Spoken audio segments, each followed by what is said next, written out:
नमस्कार, मी आशुतोष टिळक. आर्थिक शब्दांची सोपी व्याख्याच्या पुढच्या भागामध्ये तुमच्या सगळ्यांचं स्वागत.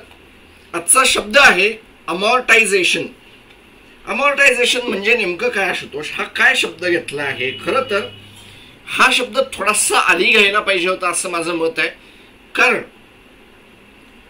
आपल्याला आपल्या आयुष्यातल्या अनेक साऱ्या बाबतीमध्ये, नुसत्या आर्थिक नाही इतरही अनेक साऱ्या बाबतीमध्ये अमॉर्टायझेशन डायरेक्टली किंवा इनडायरेक्टली लागू येत असतं.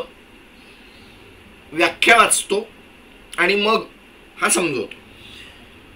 The reduction of an amount at regular intervals over a certain time period. This term is use to refer to the reduction of debt by regular payment of loan installment during the life of a loan.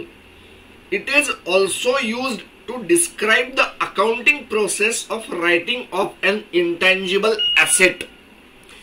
साऱ्या भाषेत बोलायचं तर ज्या वेळेला आपण कर्ज घेतो त्या वेळेला हे कर्ज राईट ऑफ करणं किंवा आपण ते कर्ज फेडतो. समजा ₹1,00,000 कर्ज घेतलं, पहिला हप्ता, दुसरा हप्ता, तिसरा हप्ता, चौथा हप्ता. अमॉर्टायझेशन म्हणजे ते कर्ज परतफेड होणं आणि त्या परतफेडीच्या याचं शेड्यूल जे असतं त्याला अमॉर्टायझेशन शेड्यूल असं म्हणलं जातं किंवा अमॉर्ट शेड्यूल असं म्हणलं जातं.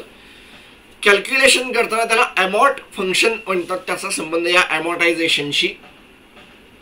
जनरली ज्या वेळेला रेग्युलर गोष्टी असतात, म्हणजे आता फॉर एक्झाम्पल कॉम्प्युटर असेल, लँड अँड बिल्डिंग असेल, प्लांट अँड यांचं डेप्रिसिएशन असतं.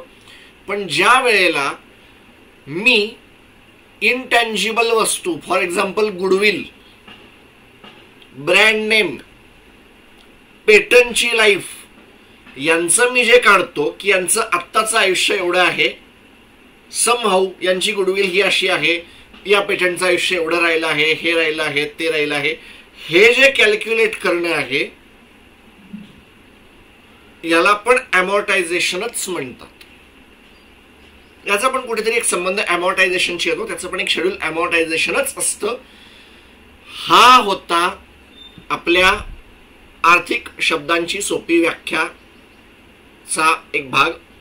पुढचा भागही लवकरच घेऊन येतोय. तोपर्यंत नमस्कार.